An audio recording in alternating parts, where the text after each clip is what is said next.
Welcome to Armchair Expat, the podcast meant to get you out of your lazy boy and into your new life abroad. I'm Shannon Acton, founder of Bargain Homes Abroad, and I'm riding shotgun as we chase the dream of life beyond borders. Each episode, we'll hear stories from people who've left their comfort zone to explore the world. They'll share their highs, their lows, and their in-betweens, all meant to lovingly light a fire under your bum, so you can stop dreaming about it and start living it. So if you're stuck in your comfy recliner, scrolling through dreamy destinations, wondering what if, it's time to swap that raggedy old armchair for a one-way ticket. Let's freaking go, people.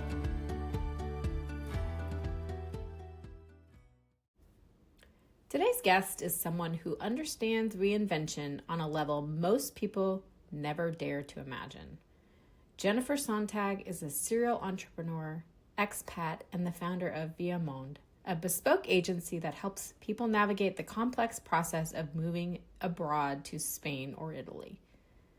Jennifer's career started early. She launched her first profitable business at just 10 years old, and she's spent the decades since building, growing, and selling companies, including high-end boutiques with a prestigious clientele. But after hitting a personal and professional crossroads, she made a bold choice. She stepped away from everything she had built and spent 5 years completely rebuilding her life. That journey led her to Sicily, where she discovered a new sense of belonging, purpose, and clarity. And from that experience, ViaMonde was born, turning her hard-earned lessons into the supportive, expert-driven service she wished she had when starting over in a new country.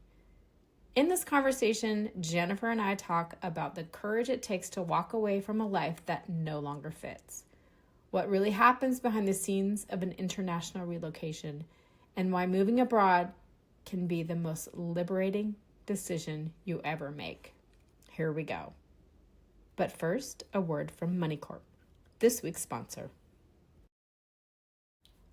Let's be real. If you're making a big move abroad, every single dollar counts. Between flights, housing, visas, and all those unexpected expenses, the last thing you want is to waste money on bad exchange rates or hidden bank fees. And that's exactly why MoneyCorp exists. They've been working with expats for decades, making sure your money goes further when you need it most. Instead of handing your transfer over to your bank, who usually takes a big cut, by the way, MoneyCorp gives you access to competitive exchange rates, flexible transfer options, and zero surprises when it comes to fees. That means more money in your pocket for the things that actually matter, like your new home, exploring your new city, or maybe just keeping a little cushion for that peace of mind. And here's the thing, opening an account is free and only takes a few minutes. Use the link in my show notes and get started and give yourself the expat edge with MoneyCorp. Now, here's our show.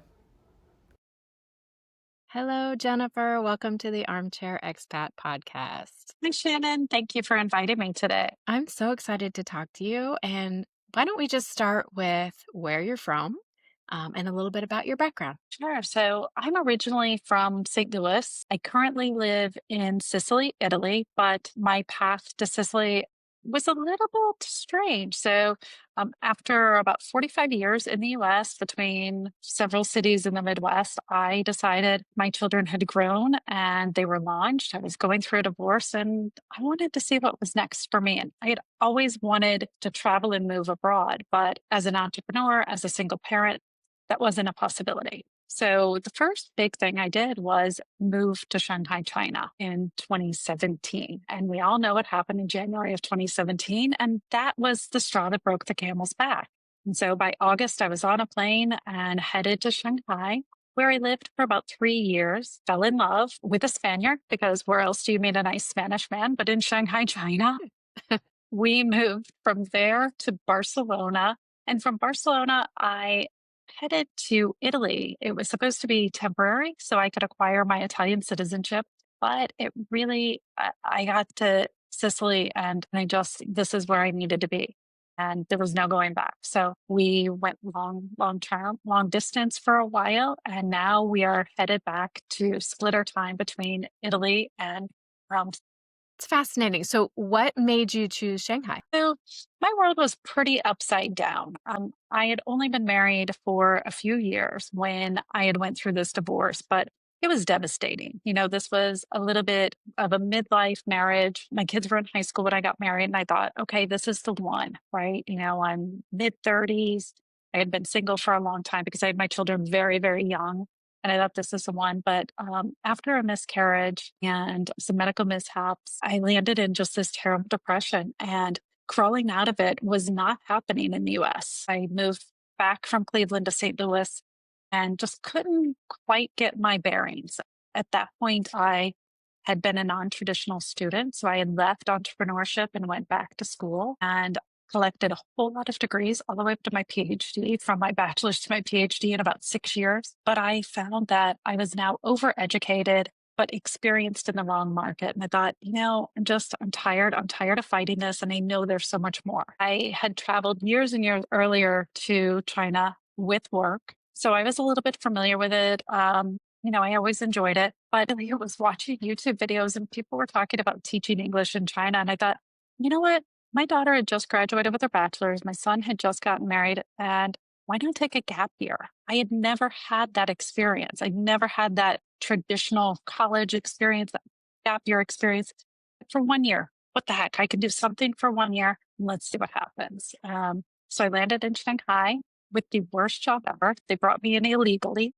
My visa was not correct. The school that brought me in had done everything wrong. They had me in this crazy apartment with broken furniture. I lasted 4 days and thought, hell no, I'm getting out of here. So I left that city. That was Suzhou, China. So it was about 90 minutes by high-speed train out of Shanghai. Shanghai had the airport. So I thought, all right, if I'm going home, I'm going to go out on a blast, because I had sold my house. I had sold all my furniture. I was down to about 7 Rubbermaid totes in the US and 2 suitcases that I was traveling with. If I'm going back with my tail between my legs, I'm going to have a hell of a good time for a couple of weeks. And so I checked myself into the Ritz-Carlton. I just had a good time. In the meantime, I was loving it. And so back out into, looking into recruiters, I found a different job, and it ended up not being teaching English.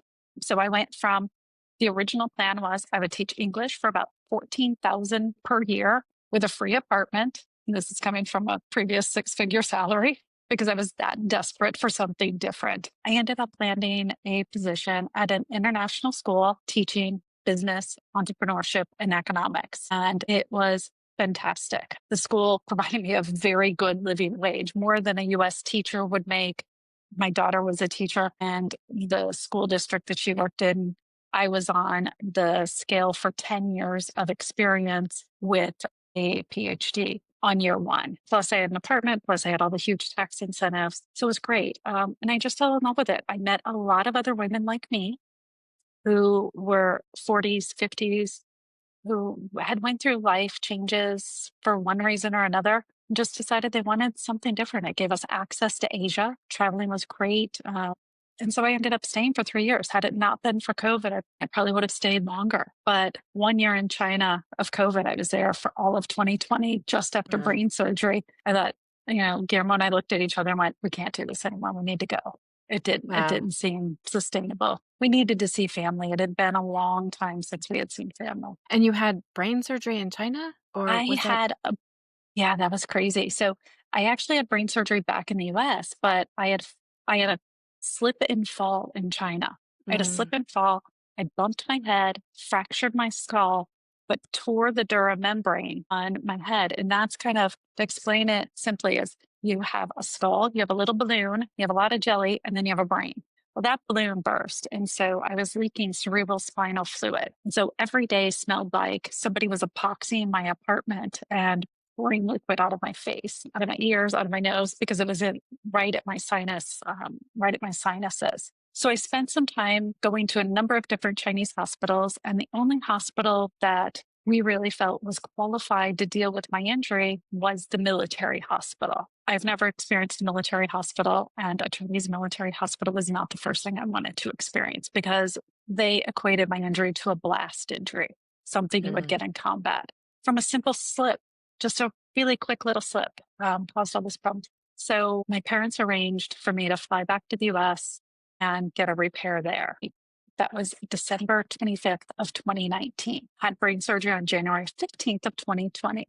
By February of 2020, I was back in China on lockdown and hadn't left our house in 47 days after returning because it just was not safe at that point. We didn't know what was going on with COVID. I was just coming out of surgery. I had left the US 3 weeks after my surgery.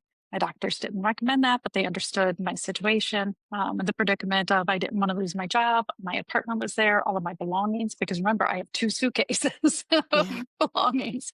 So I went back in and, by April, though, it was the right decision because as the US was closing, China was within our city, right? I'm in Shanghai, a city of 24 million.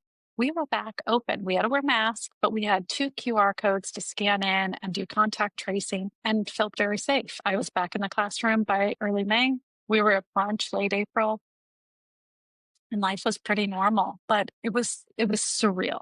And so by December, we had enough. We thought, we can't stay like this.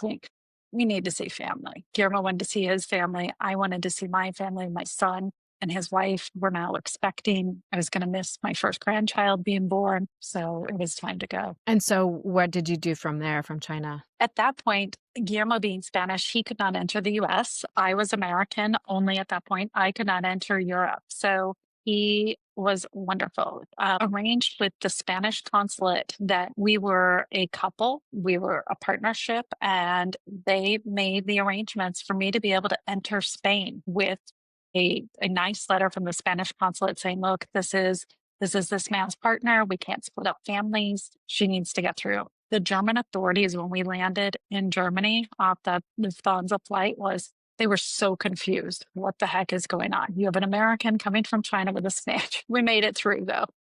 And we got there. And so basically you got, is it an emergency visa then? Or was it just a family unification visa? Or how did that work I got in Spain nothing. to start with? I had nothing. I had a piece of paper saying the government of Spain has personally approved that Jennifer Sontag can enter the country despite all of the COVID restrictions. I can pierce the EU border. And then from there, did you pursue your Italian citizenship? Yeah. So from there, the first thing we did was get our coupleship registered through something called a pareja de hecho.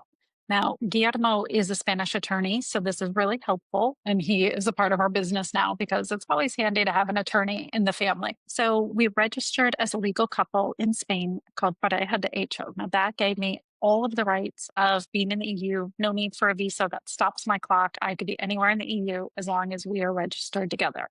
However, coming out of that divorce, I really felt like it was really important to me to stand on my own 2 feet and to have my own ability to stay in Europe. And so while I love and adore Guillermo, it just felt too scary to put my eggs in one basket. And so I had my documents ready. I had everything ready to go to apply for citizenship because I had been trying for some time. But, when I was in China during 2020, I actually had a group of Italian friends who introduced me to the consulate general in Shanghai for China, who said, yeah, we would love to process your documents here, but you're really not that important right now. We have bigger things going on. So I had to wait until I got to Spain, tried at the consulate in Barcelona, and they said, no, again, not important right now. We got a lot of stuff going on. Go somewhere else. So on day 88 of my 90 days, even though I had that pareja de hecho, I wanted to make sure that I was doing everything I could. On day 88, I got on a flight and came to Italy, set up residency, moved into a home that a friend had arranged for me, and applied for my citizenship. And that was during COVID too, right? So that in Italy, you were allowed to come in. Okay, that there was no restrictions around that, or no, that was tough. Okay. So there was a lot of restrictions around it. I think I had 4 COVID tests in 1 week. Once my friend picked me up at the airport and took me to the home I would be living in, that was it. I was not leaving that town because the town was what was called a red zone, which meant that there was more than 2 COVID cases. And so you could not leave your town. I was in the mountains in a town of 1,200 people. It was me the sheep farmers, and the bakery. And that was it. I would go down to my friend had a cousin who owned the local tabacaria/bar because it was that small of a town that they were the one-stop shop. And I would say, Fabio, I would really like some fresh ricotta today. I want to bake a cake. I was baking a cake for myself. Why not? And he would make a call. There would be a man drive down the street in his car, light his hand out the window with a bag of ricotta. I would hand him $5 and he would drive off. We never met other than passing through the window. And it was the most beautiful experience of my life. And I will say, like, that was the time I needed to reset because I was there for about 12 weeks, pretty much on lockdown. And it took a lot of time. I think I slept for months. I mean, I think, my days were nights were days. But during that time, I was online connecting with other people, going through this process, answering questions. And I somehow, ended up connecting with a couple different people who were also in Italy during that time who were struggling with the process. And so my friend and I, my Italian friend and I just started helping them, okay, we'll move to this little town. And so soon I had like this little expat community in this town of 1,200 people. And in that first, I would say, I got there at the end of March. So the next 8 months, I helped over 24 people just for the heck of it. Like, I wasn't doing anything else. I was working online in tech about 20 hours a week. And the rest of the time, I was just sort of a volunteer citizenship helper. And my boss said to me, my boss had a tech startup, and he's like, you have a business here. You need to start a business. I'm like, no. I love working for you. My tech job was the best job ever. I had the most glorious boss and coworkers that were so fantastic. But this was just taking on a life of its own. And so 2 years later, they finally kind of said, okay, you need to make a decision. And I did. And I followed what I love doing, changing people's lives, helping them move abroad, because it changed my life. I can't imagine where I would be if I had stayed in the US. Yeah, absolutely. So when you chose to go to Italy, the little town that you chose, was that based on where your friend lived? Was that because of that? Is that the only reason? Yeah. Had you visited before or been there? No. Okay. In fact, I had been in Sicily. So it was in a little town in Sicily. In 2019, I spent 8 weeks traveling Europe, mainly Italy and Spain, trying to decide where it was that I would eventually want to move. And I hated Sicily. I hated it because it was in July. It was so hot. I had taken the train. I did everything wrong. I stayed in the most chaotic places. It was the most stressful part of my trip, and I hated Sicily. But when I was in Spain, I just started reaching out to every Italian that I had ever met in my life, like pulling out that old Rolodex and going through every contact that I knew. Ciro is his name. He answered the call and he said, look, I have my family's home. It's in a very quiet, sleepy town. I live nearby in Palermo, but you can rent my home. I'll give you that. I'll pick you up at the airport. The guy at the town hall, he knows how to do this. He's my friend. He's done it before. Hero is a tour guide. And so he said, look, I've done this before for my other American clients. Nino knows the process. He can help you with this. No problem. We'll get you through this. I had never been to this town. I had no idea where he was taking me. He picked me up at the airport after my flight from Barcelona to Palermo is normally about a 90-minute flight. But because it was COVID, there were 3 stops along the way. It took me 9 hours to get there. I was exhausted. I was gross. And then he picks me up at the airport and keeps driving and driving and driving. And 2 hours later, I'm like, where are we? He's like, yeah, look, you're here. And it's beautiful marble, big white shiny stone streets going up these beautiful sloping mountainside. It was gorgeous. And he's my favorite place to go to get away. That's a little bit different experience of Sicily than your first time around, right? So different because the first time around, I had stayed in Palermo and Catania. And both times I stayed right in the center of the city I used a search called monastery stays. So I stayed in churches so that I could be right in the center. And so, of course, it's summer. So there's festivals and fireworks. Like when I was in Palermo, I was in a church in the middle of the Vucceria market, which is the loudest, craziest market. They had a parade at midnight one night. Midnight is when the parade started. And there's a whole procession. They're carrying the Mother Mary through the streets. Everybody's like, what is this place? And it literally is the crossroads, and it's beautiful. And I so appreciate it now and love it. But boy, that first time I was fish out of water. I had come from Shanghai, like ultra modern city, then Barcelona, again, a really modern city. And here I am in this crazy, chaotic place. And it was, looking back, it was really wonderful, but I did not appreciate it at the time. It was probably not what you needed at the time, right? No, I needed peace and rest because, in Shanghai, we worked long hours, we worked hard.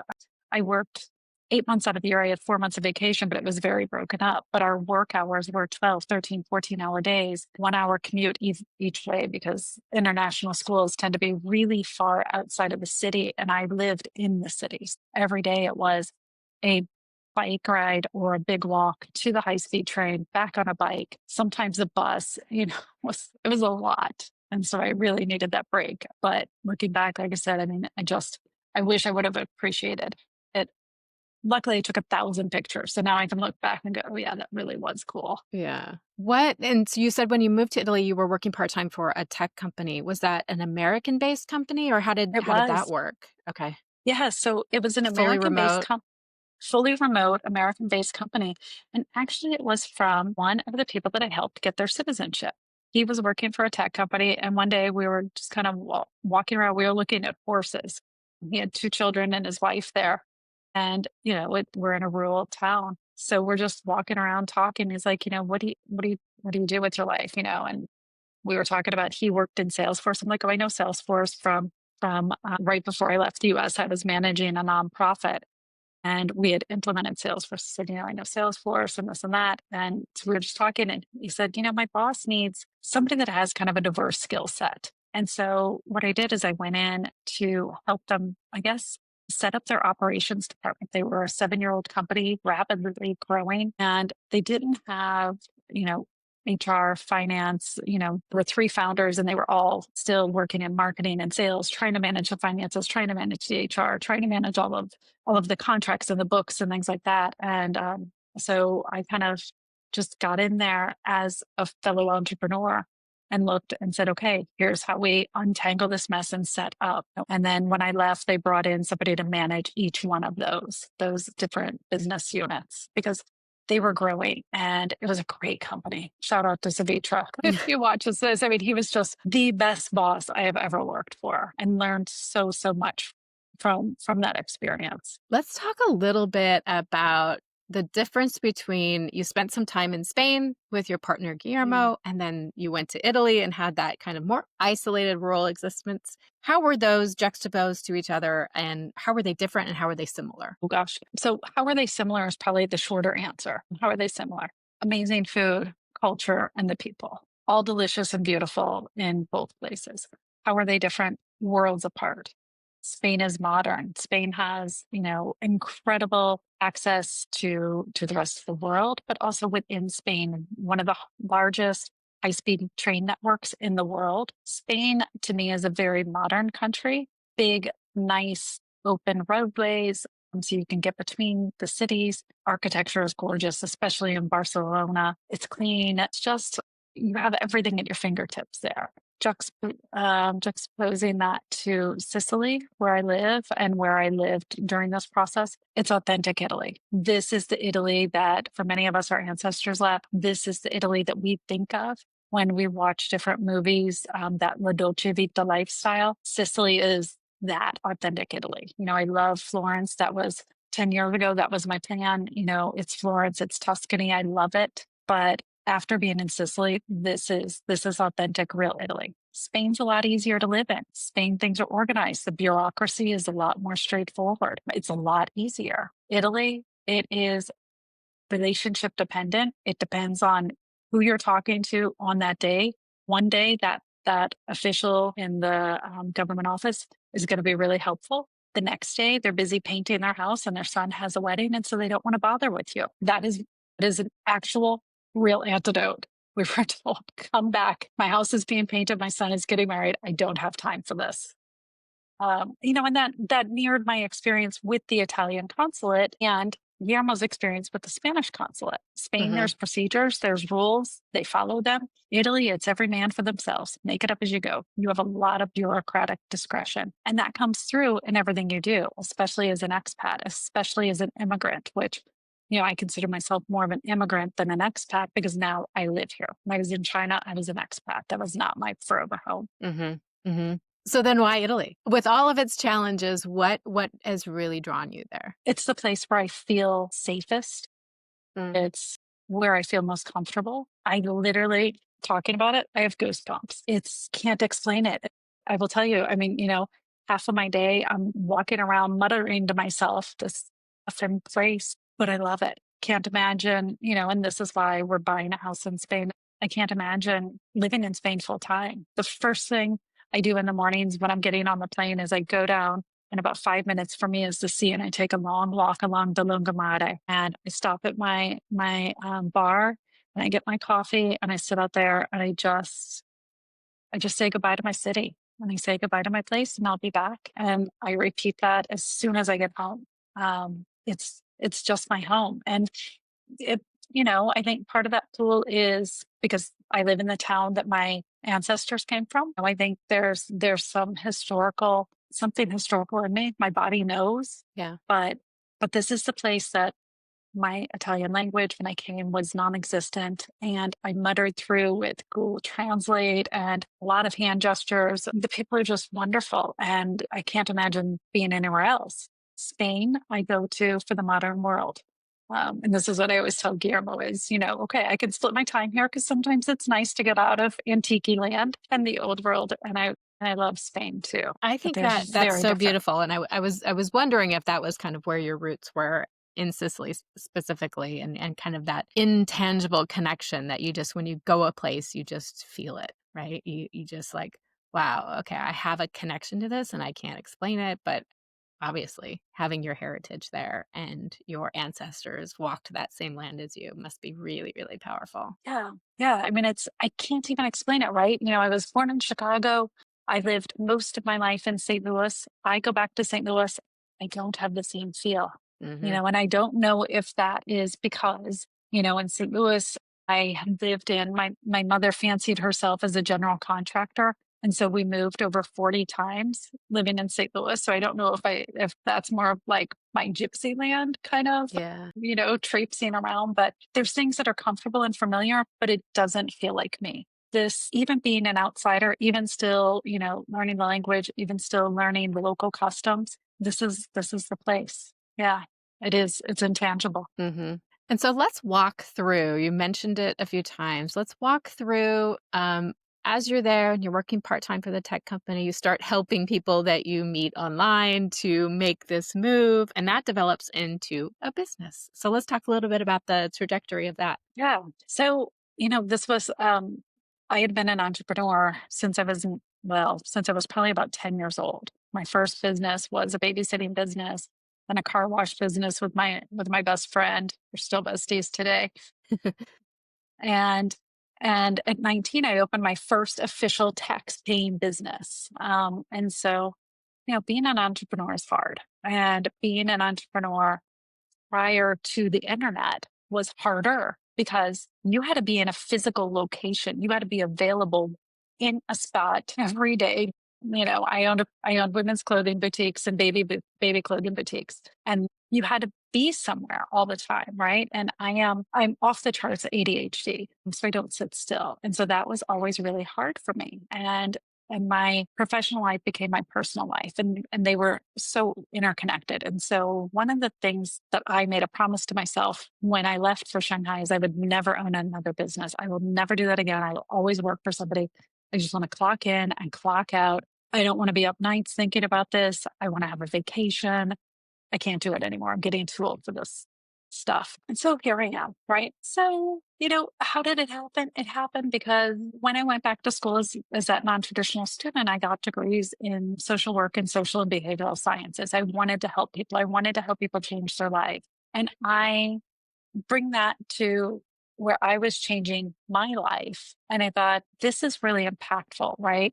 When I was going through social work school, the populations that I would traditionally have worked with broke my heart. And I couldn't do it because I have like too much empathy.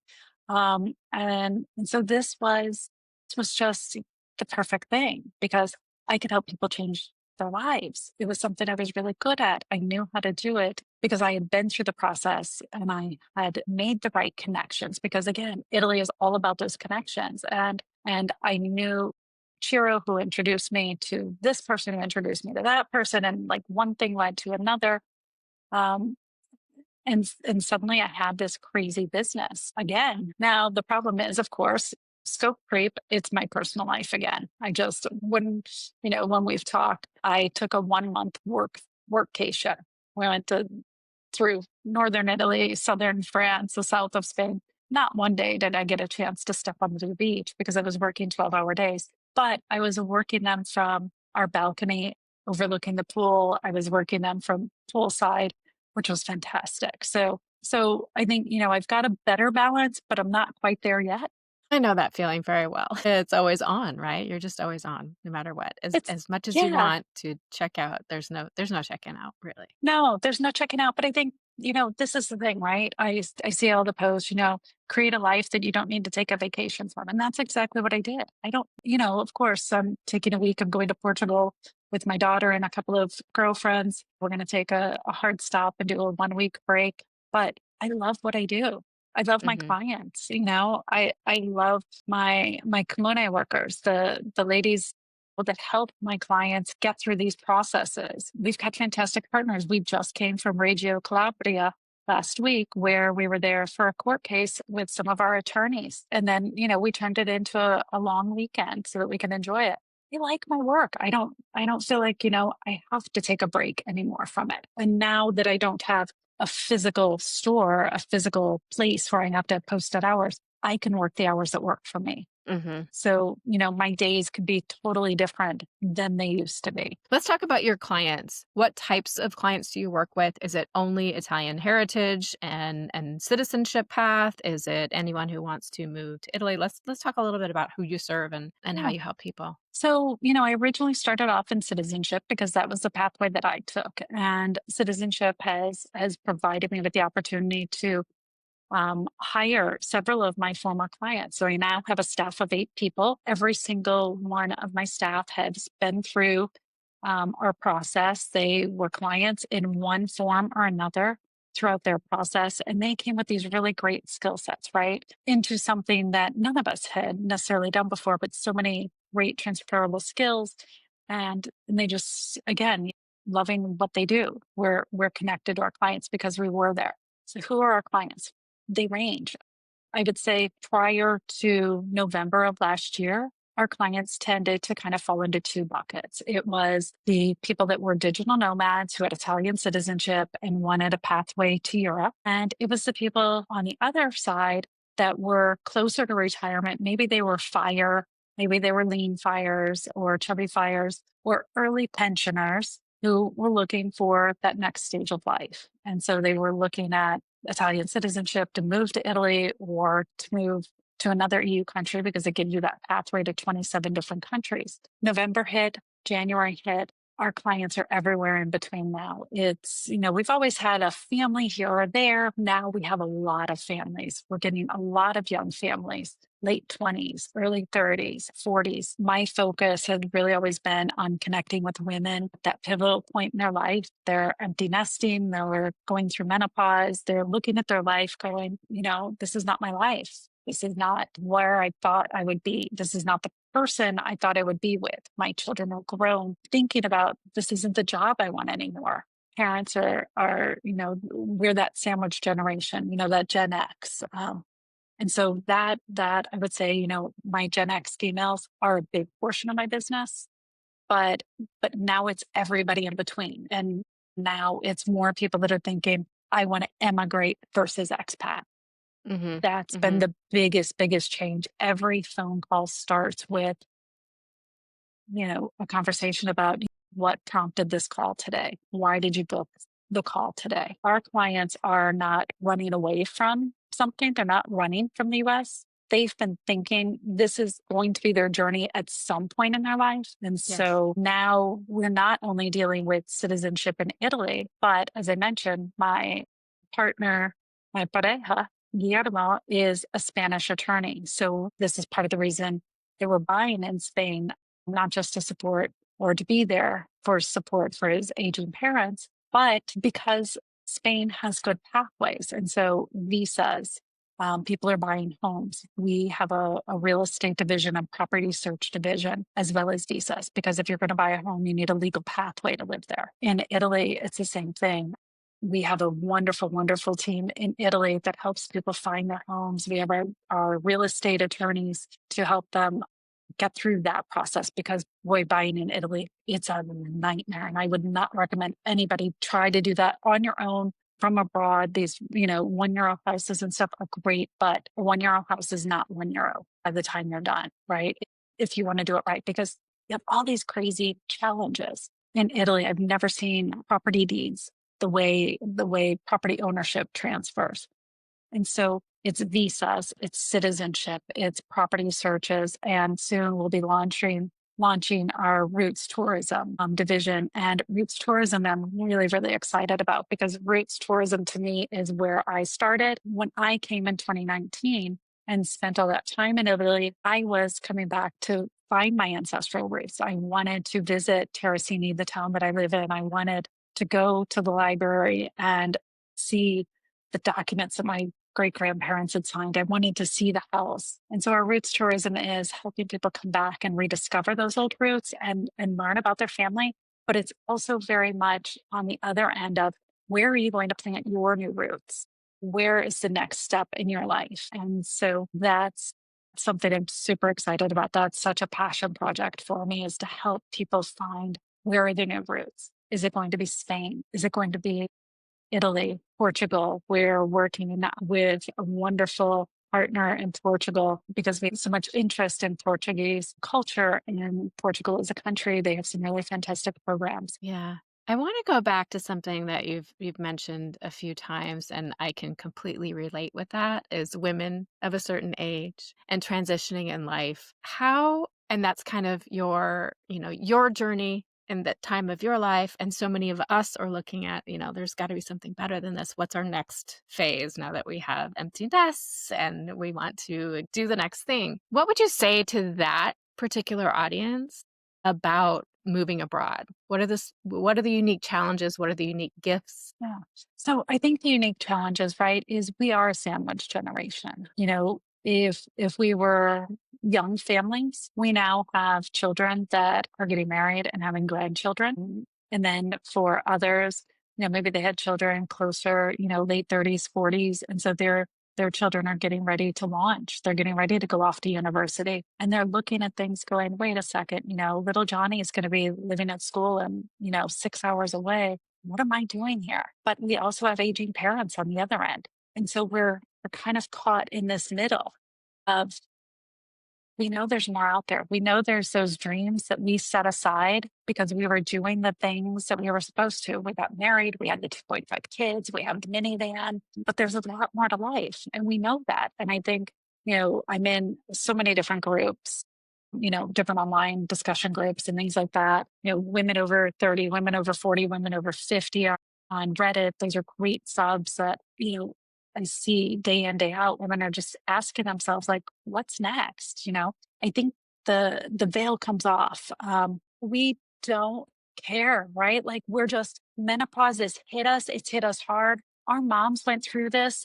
They went through feral because they were told, don't take hormone replacement therapy. Don't do this. You just have to suffer it out, right? And we're looking at this going, wait a second, there's hormones. But doctors don't understand the benefits that hormone therapy and replacing our estrogen and giving us testosterone so we have energy, so we're not sweaty monsters all day long, right? And so I think, we're tired of this. We've played by the rules.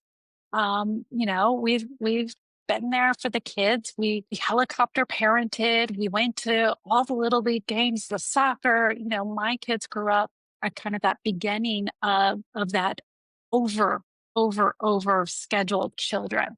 Hmm. The kids being, 3 sports, 2 languages, musical instruments, all of these planned activities. We're tired. We're tired of giving it to everybody else. And so I think the thing that women like me need to understand or need to accept is we are still here. We still have another 50 years potentially.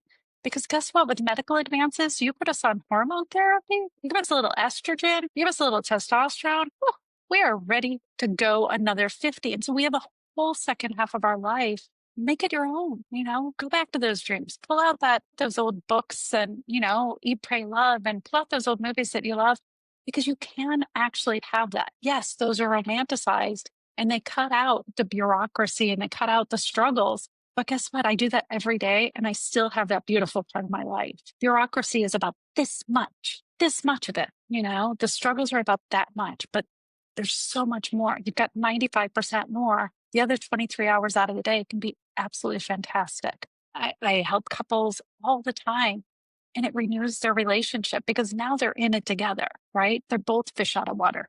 Moving abroad equalizes the playing field. Nobody has home field advantage now. Hmm. Now you guys are a team. This is really, coming together as that team, and if you're ready to leave that relationship, go for it. Go for it. You don't need it. If it's not serving you well anymore, why not? You can always go home. Just like, when I got to China 4 days later, the broken furniture apartment for 14,000 USD per year that I was going to make. You can always go home. You don't know unless you try, and now I feel like, at midlife, you've got these opportunities. This is the best time to try it because guess what? I can have a really fantastic next 40 or 50 years here. Hmm. And for the person who's saying yes, yes, yes to all of this and has that dream of moving abroad and wants to kind of accelerate that plan, what do you tell them to do first? Like, what are the steps that they need to take in order to realize that dream? First thing they need to do is figure out what is their legal pathway, right? We all want to move abroad. I remember the moment I decided I was leaving my marriage. I was standing in central Portugal, overlooking the sea, and I decided that was it. I was leaving. When I got back home, I started packing. I called the divorce lawyer and started working on that. And I knew that I wanted to live in Europe. And I really fell in love with Portugal. And I kept trying to figure out, okay, I don't have, $500,000 to put into an investment visa. That's not going to be my legal pathway. I didn't qualify for a passive income visa because I was not retired. I was going to need to work. I did not speak Portuguese. That was not going to work, right? So I'm not going to get a job on the Portuguese job market. There was no such thing as a digital nomad visa at that point. So the first thing you need to figure out is what is that legal pathway? Because you can't go anywhere illegally. Well, yes, you can. Let me take that back. China. You could go to China back in 2017 and you could end up in the crazy situation I was with a random 21-year-old roommate that came with the apartment with all the broken furniture, the child's bedding that had "I'm so happy" with little trains on it. You can do it that way. I had another client who was just looking for a way out. She lived in India for 10 years doing border runs, paying off the border guards because she couldn't be there legally. And so every 6 months or whatever the time was, she would cross the border and hand them $100 so that she could get back in. Don't do that. The first thing you need to do is find out your legal pathway, right? You figure out what country is going to provide you that legal pathway. And it sometimes may not be your final country. Don't worry about taking a long way around. I am so glad I had my experience in China. It was hard, but it was the most fulfilling experience and it changed me. It literally changed my DNA. It changed who I was going through that process of living in China. So sometimes you've got to take some steps, but you've got to figure out, where do I have a legal pathway? Take that step, and don't be afraid to ask for help. You're not moving abroad to make your life harder. If you don't know the language, if you don't know the culture, if you don't know the process, if you don't have a friend there waiting like I did, or a partner who's going to take you through the process, get help. There's no shame in that. I see people all the time on social media groups and they're like, no, I'm DIYing this. I'm doing it myself. It's going to be so easy. And you know who fails and moves back home? The DIYers, because they get so fed up with the bureaucracy. They get so fed up with the language. They don't know it. They don't understand the process. Get help. It's okay. It could be a friend. It could be somebody else who's been through that process before that's going to be there to guide you through it. It can be a company like mine, but don't try to go at it on your own if you don't have the skills. That's great advice because, yeah, there's nothing more than failing because you didn't invest in resources and commit to that ahead of time. Well, and I think that's the sad part, right? Because bureaucracy will kill you. Yeah. I think we have this funny, rugged individualism in the U.S., which always kind of gets to me. That I can do it, I can do it. Yeah, but you've never been through the immigration process in the U.S. You have no idea how hard it is for immigrants that come into the U.S. to go through this process. You're them going to their country. You're them, and it's hard. It's really hard, and it's frustrating. And I can't even count the number of times that, even doing this professionally, that I have walked out of an office crying because of an interaction with a government official. Mm.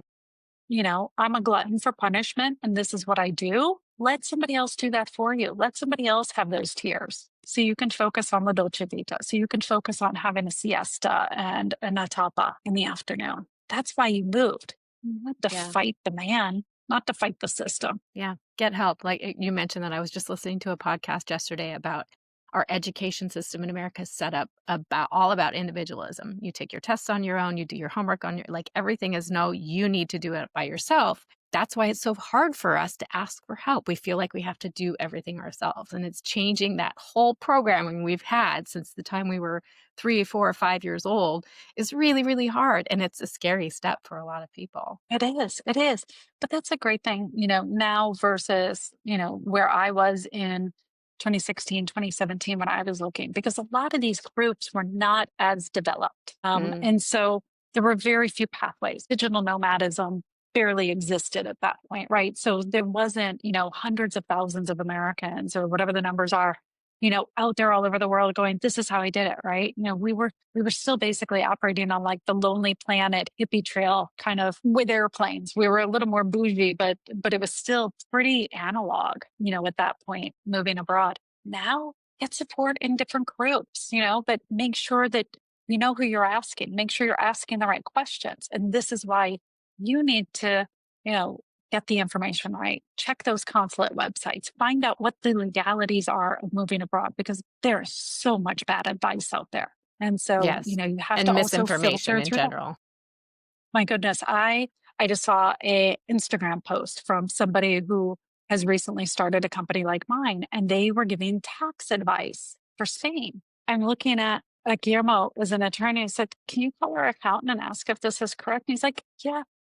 Gets on the phone with the accountant. The accountant's like, absolutely not true, not true. Bad advice, right? Like, you have to be careful who you're taking advice from, a content creator or an attorney and somebody that's experienced, who's been through this, who understands this process. And I think that's really hard too, because guess what? I'm busy running a company. The content that we put out is very factual. We run everything by our legal team before it goes out to make sure that it's factual. So it's not always super glossy, and it's not always what you want to hear, because it's the reality. So if it smells too good to be true, probably is. Is there anything else you want to tell someone listening to this podcast that you haven't covered? No, I would say, look, the world is big. The world is your oyster. This is a great opportunity right now, because there are so many other people from so many different walks of life, so many families of all different ages, single couples with children moving abroad. This is a great time to really be out there and thinking about what's next for your family. Where are you headed?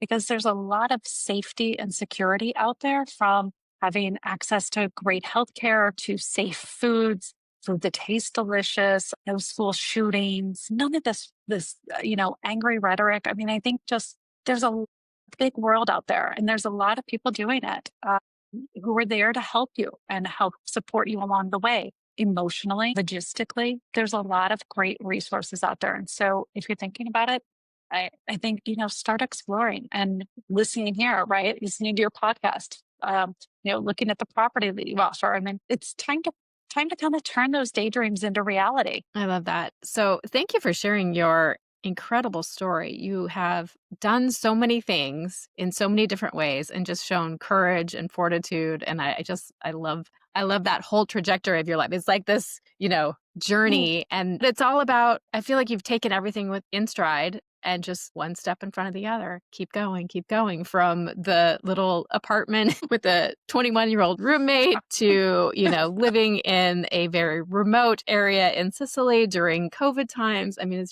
it makes for a fascinating story, but also for a lot of empathy that you can have and world lived experience to share with your clients and with your audience. So I love that. Thank you. Thank you. And thanks to my undiagnosed ADHD. Exactly. It helps us, doesn't it? Right. And thank you to the Italian healthcare system who got me diagnosed and helped me get access to medication and helped me get access to hormones and fantastic doctors to support me, because I would not be here without them.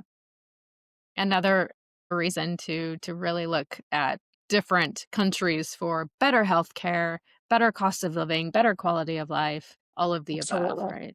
Yeah. Absolutely. If someone wants to reach out and work with your company, can you share the name and where they can find you? Absolutely. So we are called ViaMonde, ViaMonde,